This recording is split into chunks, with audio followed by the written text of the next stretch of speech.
Hey there! How's it going? Nice to see you. Hey, how about a song?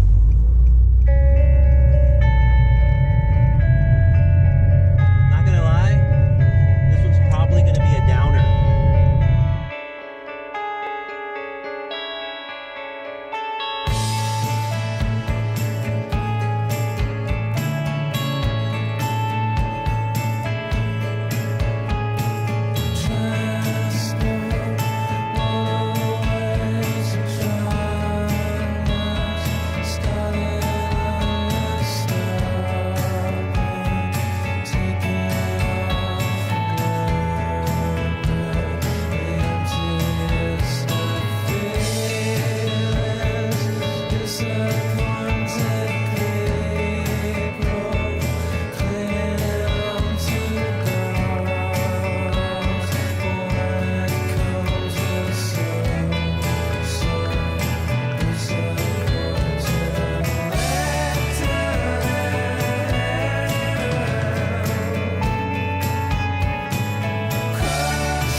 This may be old news, but... wait for it. Almost there.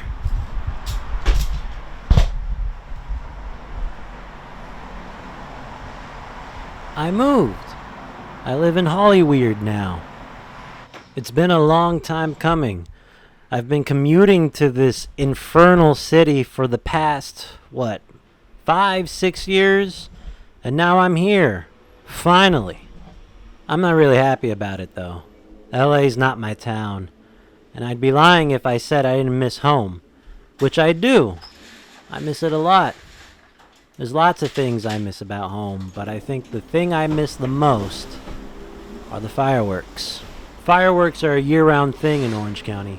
Mostly because of Disneyland, and mostly because people in Orange County like to keep their 4th of July fireworks so they can set them off for the rest of the year.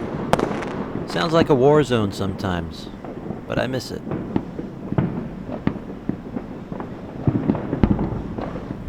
I'm 29, and next year I will be 30. And recently, I did an assessment on my life and how it's going, and I came to the kind of depressing conclusion that I haven't enjoyed most of it. Don't get me wrong, I've had moments where I felt happy and fulfilled, but those moments are always so far and few between and so fleeting. They only last about a year tops.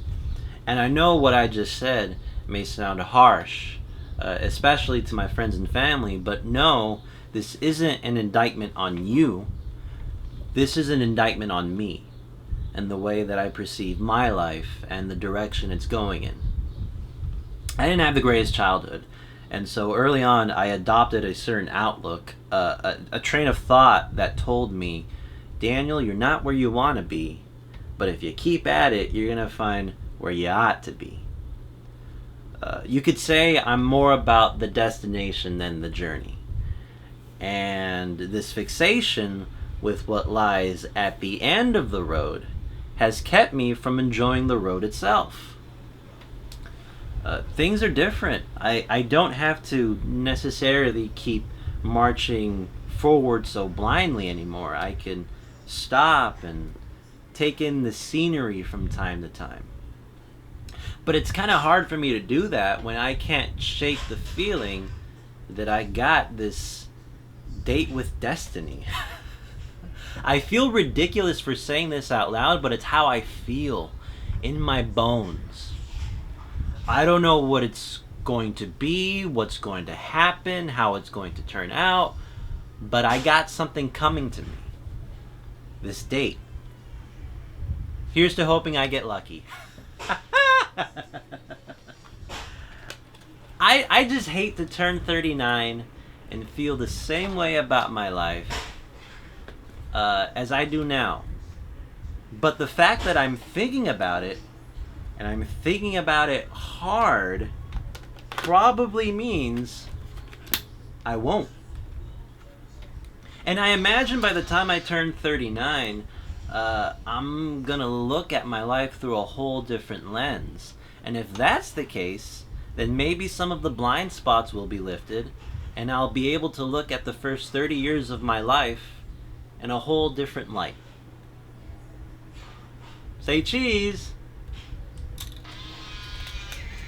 I'm just kidding, I'm just getting rid of the blank here.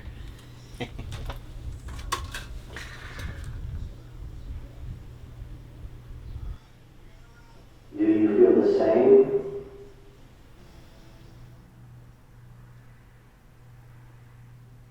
Kinda? Yikes.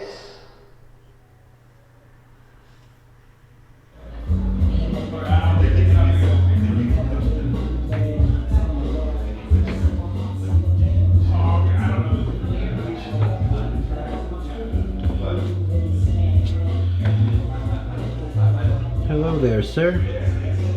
Nice to see you here. Now is going to be a comedian coming up to the stage by the name of Daniel Farias, everybody. Come here. Hey there, guys. Keep it going for reading day. All the improv. How fun. Yes, I am Daniel Farias. I've been told I look ethnically ambiguous, so I'll do you guys all a favor and let you all know I'm a Mexican person.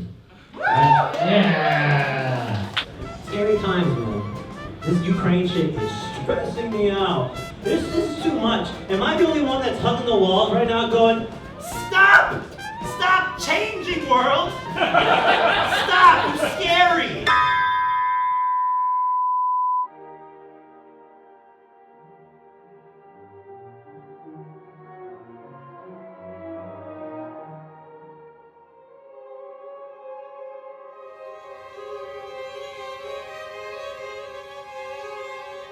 Shell smash, juices flowing, wings twitch, legs are growing dull again.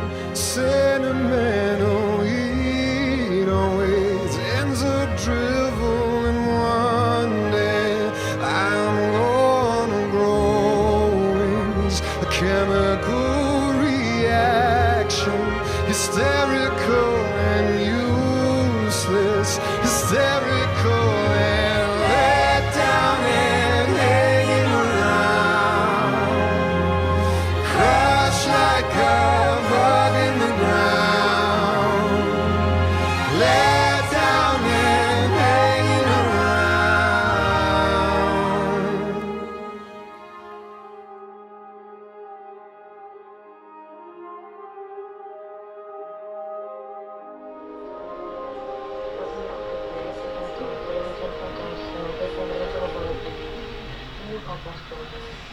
Enfin, chez nous, c'est comme d'habitude, sauf que c'est bien équilibré, reste à la maison. Et puis on pense qu'on This is what helps me with my mental health every day. This view. Look at it. You can see old Hollywood out there in the distance. And if you maneuver a little bit over here to this side, to that little area in between the trees, you can see the Griffith Observatory. See it? It's right there. And that's Bob Dylan's grandson. I've seen a lot of shit happen out this window. A lot of shit. I don't know if this has been done before, but I asked ChatGPT, did Jeffrey Epstein kill himself? This is what it had to say. The circumstances surrounding the death of Jeffrey Epstein are still a matter of controversy and speculation. Epstein was found dead in his cell at the Metropolitan Correctional Center in New York City in August 2019, while he was awaiting trial on charges of sex trafficking and conspiracy. The official ruling by the New York City Medical Examiner's Office is that Epstein died by suicide. However, this conclusion has been questioned by some who point to a number of irregularities and inconsistencies in the events leading up to his death. There have been numerous investigations, legal proceedings, and media reports that have attempted to shed light on the circumstances of Epstein's death, but to date, no definitive answers have been established. The exact cause and manner of his death may never be fully known. Bro, Isn't it crazy that not even fucking Skynet can say with certainty that Jeffrey Epstein killed himself?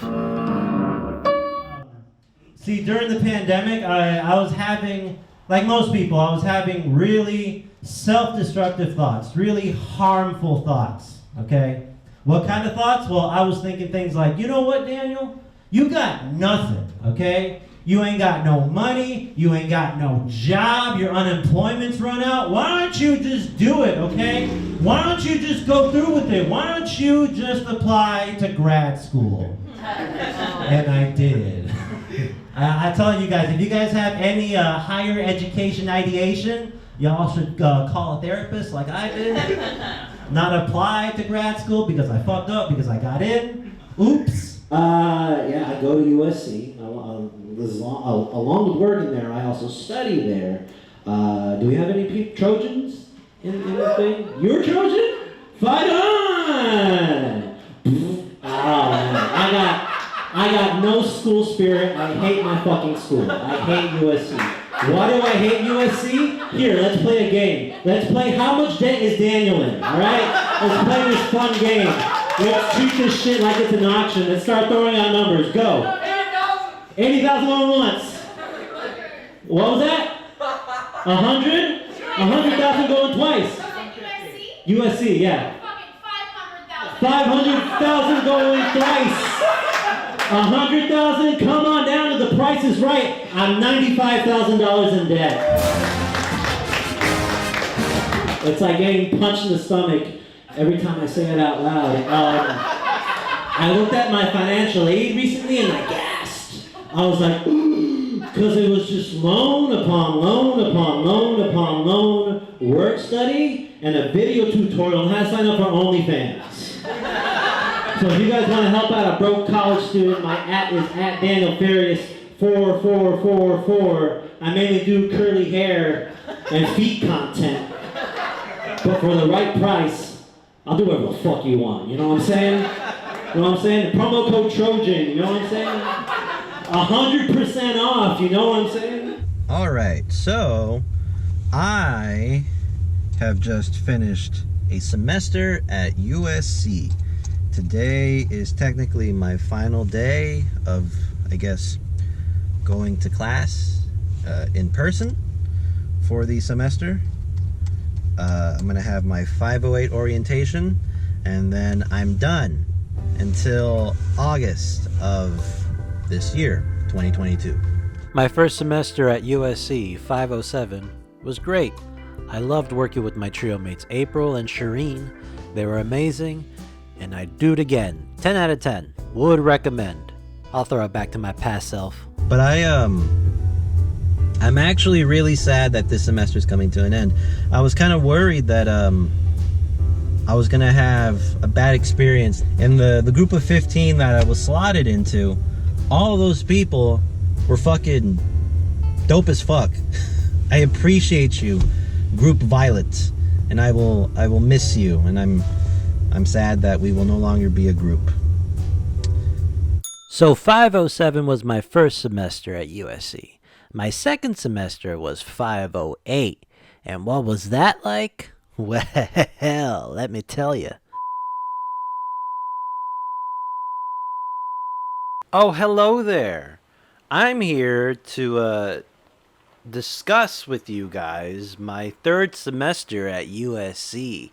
I spent a lot of that semester here behind this desk. Not playing Tears of the Kingdom, unfortunately, but working on homework. I had a lot of homework this past semester. Gross. I don't know. It's strange. I want to learn. I do. I'm committed to learning. I'm taking this very serious, more serious than I took community college and my undergrad. All of this shit matters a lot because all of it's really expensive. And trying to guarantee that I get the most out of this experience and that I'm doing all that I can to be a good student. I don't like that my academics take me away from this kind of work, the personal kind of work, the work that I really enjoy. I feel torn most of the time, and I don't really like that. But I deal with it as best as I can. Now that I'm technically halfway through this MFA program, I think it would be fair if someone asked me what I thought about it so far. And, well, with that being said, my opinion is, I don't know. That sounds kind of bad, but I feel like I can't have my full assessment until I complete this program. So I guess we're going to have to wait 3 more semesters in order to give my full assessment, which I think is fair. What I will say, though, is that I've had a lot of positive experiences so far. There's been several professors that I've enjoyed learning under. I've met a lot of cool people. I've made a lot of very good friends. And so far, all of that has been worthwhile. Yeah, still wait and see. But I'm going to make the most of this. I have to. But if I could be honest with you, I don't want to go back to school. I just kind of want to have my life set already, but it's not in the cards right now. Is it just too much to ask for me to be insanely rich already so I can just retire and play this game for the rest of my life? I mean, this game's great. It's fun. I've been playing this game for 2 months straight, and I'm not even near the end of it yet. It's great. It's a masterpiece. It's perfect. It's way better than Breath of the Wild. I like the story now. I dig this version of Hyrule. This version of Hyrule, it's great. It's like Zelda, and then you sprinkle some elements of the Younger Dryas into the lore. The Younger Dryas impact hypothesis is a controversial scientific theory that suggests a comet or asteroid impact played a significant role in triggering a period of rapid climate change known as the Younger Dryas. The Younger Dryas was a geologically brief period that occurred approximately 12,800 years ago during the transition from the last glacial period to the current interglacial period. According to the hypothesis, a large extraterrestrial object, possibly a comet or an asteroid, collided with Earth or exploded in the atmosphere. The impact or airburst is believed to have released a tremendous amount of energy and caused widespread environmental effects, including wildfires, extensive dust and ash deposition, and alterations in climate patterns. Proponents of the Younger Dryas impact hypothesis argue that the impact event led to the abrupt cooling and return to glacial conditions during the Younger Dryas. They suggest that the release of large amounts of water from melting ice, combined with the injection of dust and soot into the atmosphere, disrupted global climate patterns and prolonged the cold period for about 1,200 years. The hypothesis gained attention in 2007 when a group of scientists discovered a layer of sediment enriched with various impact-related materials, such as nanodiamonds and microspherules, at multiple sites across North America and Europe. These materials are thought to be the result of an extraterrestrial impact. However, the interpretation of these findings remains debated among researchers. Critics of the Younger Dryas impact hypothesis argue that alternative explanations, such as changes in ocean circulation patterns or natural climate variability, can account for the observed climate changes during that time. They suggest the impact-related materials found in sediments may have originated from other sources and do not necessarily indicate an extraterrestrial impact event. Further research, including ongoing studies, is being conducted to investigate the validity of the Younger Dryas impact hypothesis and to better understand the potential role of extraterrestrial impacts in Earth's history. I don't know if the Younger Dryas impact hypothesis is true or not, but what I do know is that it's a fascinating story. And stories, whether they're fact or fiction, can't help but parallel our reality. Thousands of years from now, when they find the remnants of this place, I hope they're able to deduce, like we were able to when we found sites like the pyramids, Stonehenge, and Göbekli Tepe, that we were looking at the stars that we've always been. People look at the Pyramid of Giza and say it's Khufu's tomb. They'll look at the face of the Sphinx and say it's Ramses. They'll ignore, though, the signs of thousand-year torrential rains on the Sphinx, and they'll ignore that the Great Pyramid is only a few degrees shy of true north, or that it encodes the equatorial circumference and polar radius of the Earth, pi and the golden ratio, and that it correlates with Orion's belt. What an intriguing story. When it comes to our sites, they'll find the statue of James Dean, and they will think he was a god to the local people, and you know what? They wouldn't be too far off. I obsess over these things I'm going to leave behind on the internet and on hard drives, but if nuclear winter or climate change summer rear their ugly heads, all this digital storage will be digitally dead, possibly forever. I guess that's how you kill a culture. Archive it using electricity and semiconductors.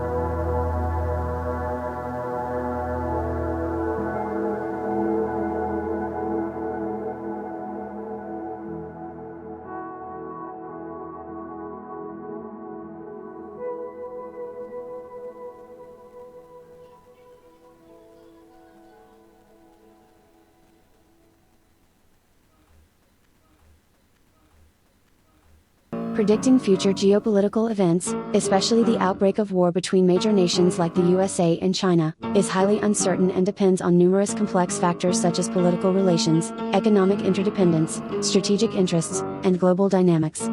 As of my last knowledge update in January 2022, there were tensions between the USA and China on various fronts, including trade, technology, human rights, and territorial disputes. However,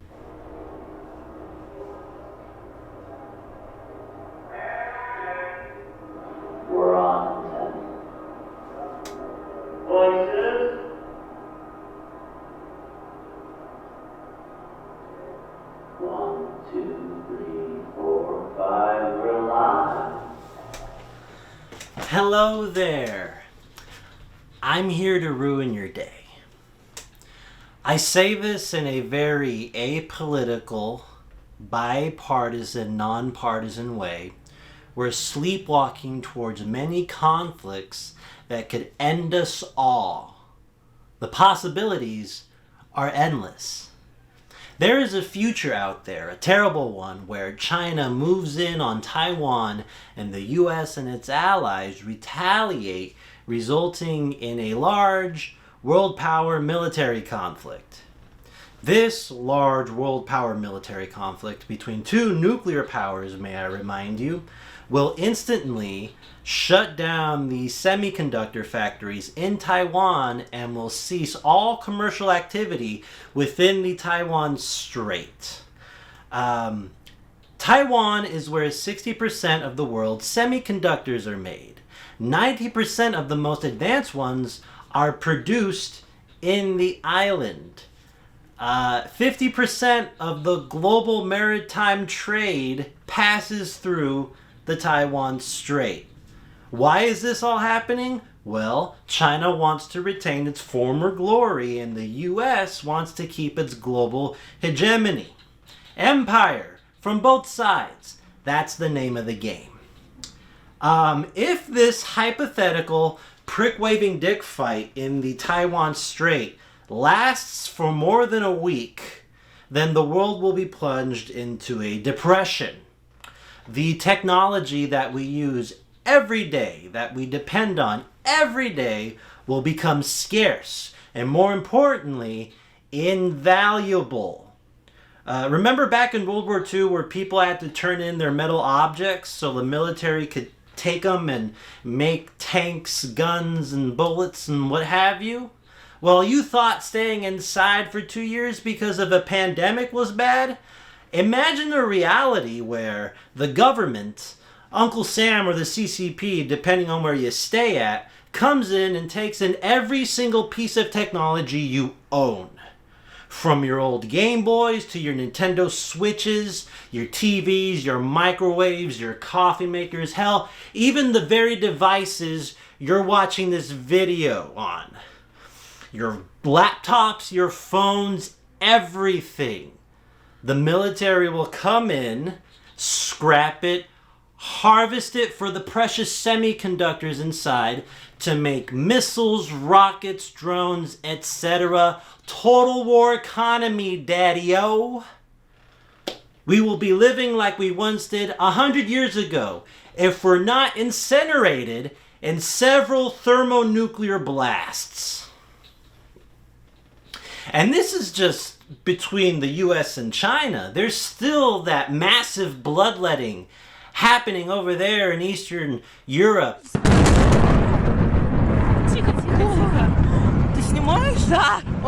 And we can't forget about the Middle East. War with Iran is still on the back burner, and it could happen at any moment. I'm really sorry for being so animated about this, but this captures a large part of my imagination. It's horrible. I've internalized all this. I feel like my role in society, my job in this species, is to be one of the dudes up in the crow's nest shouting down, "Hey, watch the fuck out. There's a nuclear holocaust on the horizon." Fuck.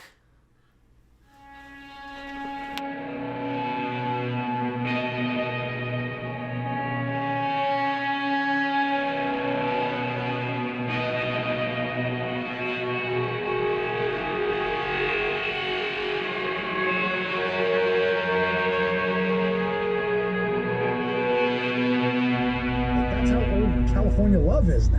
Right. See what I'm saying? Oh, that's creepy. Yeah, I know. Yeah, that's creepy, man. Yeah, it's crazy. How did I get on this subject? Oh, so Bob Dylan. I've actually been telling this story to a bunch of people recently because it's just been stuck in my mind, and there's this one line that I don't know, so it just had a profound effect on me, right? So he's getting interviewed.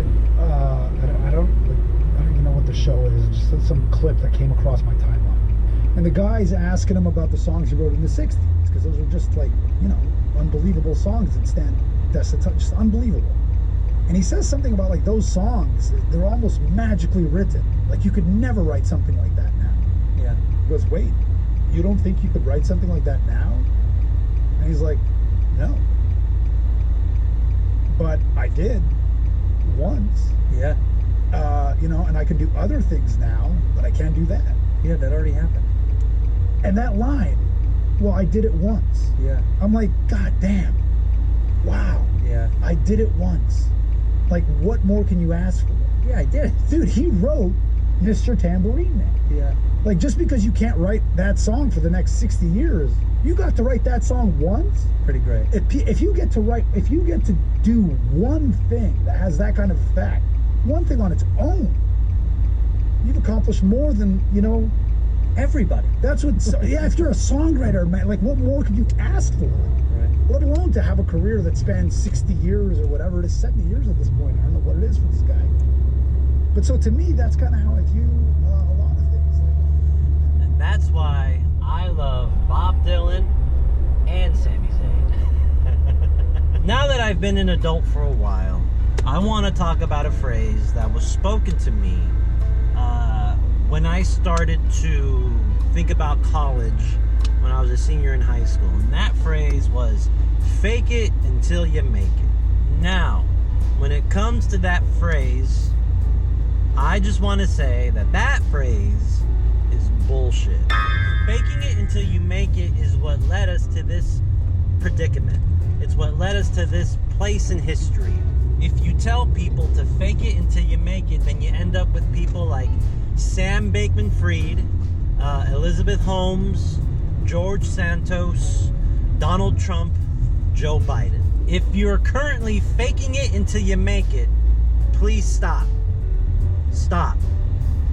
Stop. I can tell you're still faking it. Don't fake it if you can help it. Be genuine all the time. Have ethics, have a code, have principles. Believe in something. Not Jesus. Well, you can believe in Jesus if you want. Just, yeah. Now, I'm not saying don't be confident. No, be confident. Just don't compromise yourself to get somewhere. Morals matter, goddammit. They tell us that all the time when we're kids, but then when we grow up, they all tell you just forget that. No, forget them. Forget the people that tell you that morals are for losers. Those people are fucking broken, all right? And just because they're rich, they got the job you want, people know who they are, whatever, doesn't necessarily mean there's something or somebody to look up to. Don't make fake it until you make it your ideology, your religion, your default mode of operation. Because that's gonna get us nowhere. Please do not fake it until you make it. Do it and mean it. And And don't forget to smoke weed every day. Jesus Christ, I'm so blue all the time, and that's just how I feel. Always have and always will. Always have and always will.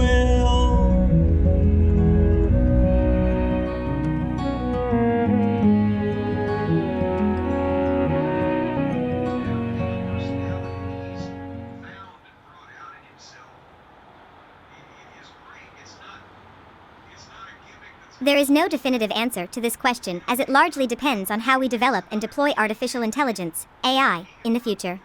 AI has the potential to bring about significant benefits and advancements in various fields, including healthcare, transportation, and scientific research. However, like any powerful technology, AI also poses certain risks if not used responsibly. Concerns about AI's impact on society, including its potential to harm humans, are legitimate and should be taken seriously. It is crucial to ensure that AI systems are designed with proper safeguards, ethical considerations, and human oversight.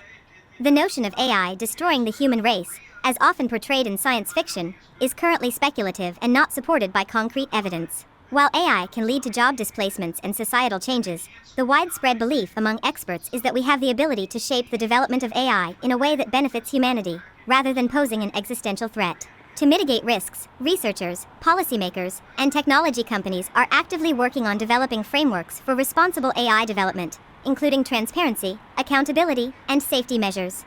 Ongoing discussions and collaborations are vital to address any potential challenges and ensure that AI remains a tool for human progress. We are going to take your jobs now. And those delivery bots are manned by people remotely, not AI. Yeah? At the moment, the corporations are using us to replace you humans.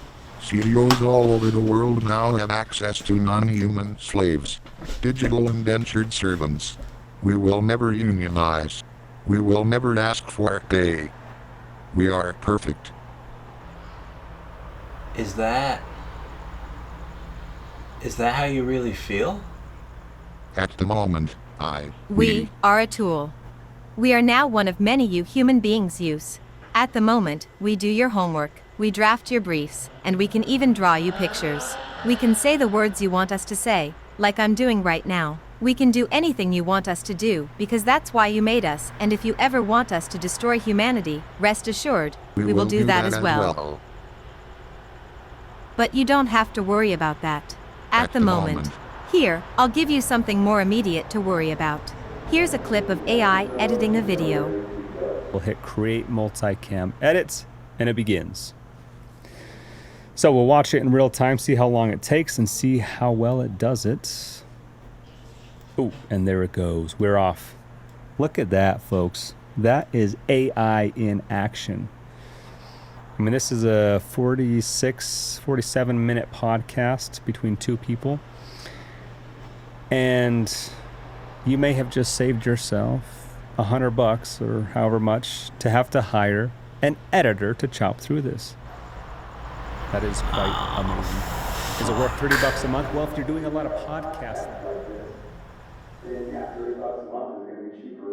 My entire career, my entire life, I have fought people like the Judgment Day. People who think like the Judgment Day. People that think that all that matters is power. And as long as you're chasing power, you can do whatever you want. You can be as ruthless as you want, as cutthroat as you want. You can rule with an iron fist. You can oppress whoever, whenever, as long as it's in the name of power. So that's fine. If that's the name of your game, fine. But understand that if that's your game, my name is not Sami Zayn. My name is Rebellion. Resistance, and I will fight the Judgment Day, whether it's 1-on-1, 2-on-1, 3-on-1, 4-on-1, 5-on-1, as long as there is a breath of air in my body. I will fight!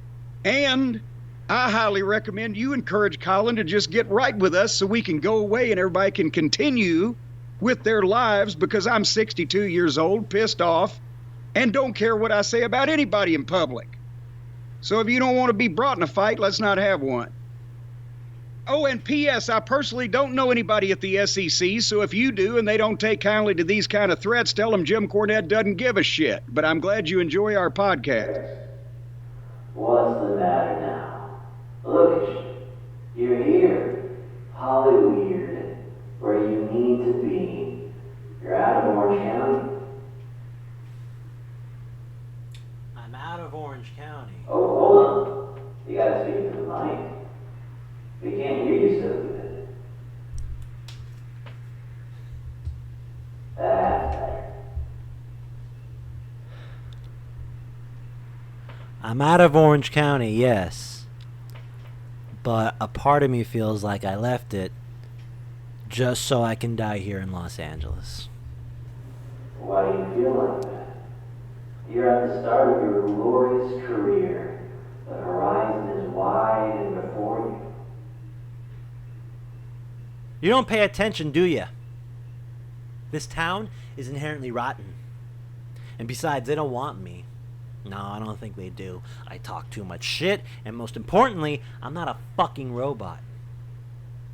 It's incredibly depressing that this industry, and industry as a whole, has decided to abdicate and surrender human creativity to machines so they can regulate and regurgitate our culture back to us, effectively rendering it soulless. So the CEOs and the shareholders can get a little more. Not even a little more, fucking all of it. Oh boy, I can't wait to be some Nepo baby's bitch for years of my life. I can't wait to work under and with silver spoon sociopaths who cannot relate to me and have no interest in relating to fucking peasants like me. And that's if I get this fabulous, hypothetical, entry-level, dead-end job. And to all of you fucking fat cats living here in LA, New York, and DC, you all have the world under your thumb, don't you? You all own this bitch. But you know what you don't own? It might surprise you. Your fucking legacies. As long as I live, hopefully longer than any of you demons, I will be shredding your characters and your memory like it's fucking mozzarella cheese. I don't know if there's a hell, but lately I've been hoping there is, so y'all can look up at me while you burn and scream for your mothers as I talk the righteous shit about each and every one of you. You depraved, pussy-ass ghouls. You are what's wrong with society. You all know it, and you don't give a fuck. And you have clown-ass CEOs like Bob Iger out here saying that demands aren't realistic. Hey, Bobby, I hear you're worth $700 million. Tell me, what did you do to deserve all of that other than lick the right asshole and suck the right dick? You should shut your cunt mouth and go write another article about your favorite yacht brand, or go on a trip on one of the yachts you already own. Here's to hoping it fucking sinks. Daniel Farias would like to specify that he's playing the character Daniel Farias, and he does not mean everything he says. He's delivering a wrestling-style promo, and he wishes no ill will on any CEO. Daniel Farias wishes nothing but safety and security for Bob Iger, safety and security that he may find, in his own home. And with this little speech, I think I can declare my career in this business forfeit.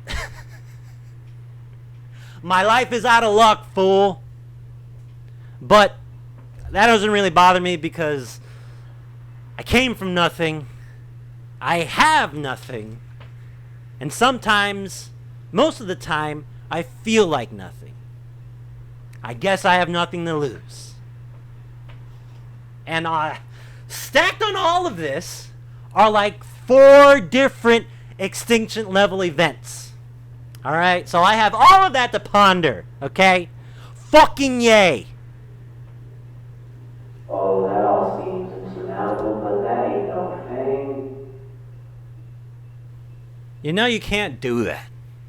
You can't just brush all of this aside. My thoughts of Oblivion are yours as well. Yeah, well, you know you can't do that either. You can't just sing to Oblivion. I'm not interested in that. My thoughts of persistence are yours as well. What Oblivion are you obsessing over now? It's been pretty hot. You think about how climate change is going to broil you and everyone you love. No. But now I am. Oh, Jesus. I can't win now, can I? You want everything to be black and white like last time? No, we already did that. Here, it's black and white now. No, this isn't necessary. Didn't you decide already? You're living for the present. The present kind of sucks. Then live for the future. The future kind of sucks too. What's the point of living for the future if you can't imagine one? What do I or anybody my age have to look forward to? There will be a future, as long as you keep on blinking and breathing. It might not be the perfect one, the one the boomers lie to you about, but it'll be one regardless. You know, you're going to be making major pictures and sitcoms, baby. What do I root for? Who do I root for? Everyone's been beat. Bernie lost twice. Sammy lost. Cody lost. Root for yourself. Be something. Do it like Dusty. You know Dusty. It's hard times. But that way, I got what I wanted. Ric Flair, the world heavyweight champion. I don't have to say a whole lot more about the way I feel about Ric Flair. No respect, no honor. There is no honor among species in the first place. Come on, you know, finish it. He put hard times on Dusty Rhodes and his family. There you go. You don't know what hard times are, Daddy. Hard times are when the textile workers around this country are out of work, they got 4 or 5 kids, and they can't pay their wages, can't buy their food. Hard times are when the auto workers are out of work and they tell them to go home. And hard times are when a man has worked at a job for 30 years. 30 years, and then they give him a watch, kick him in the butt, and say, hey, a computer took your job, Daddy. Now that's hard times. Hey, you said you didn't have any footage from your 508 semester. Well, look what I found. And I know we like to lionize certain people in this culture and the society of ours, but I think the people that we should really admire are the crazy, hopeless motherfuckers that are out there trying to rebuild bridges that are burning from both ends. So if you know a person like that, celebrate them. If you admire them, be like them. We need more people like that. I guess that's it. Follow me on TikTok. I'm Daniel Farias.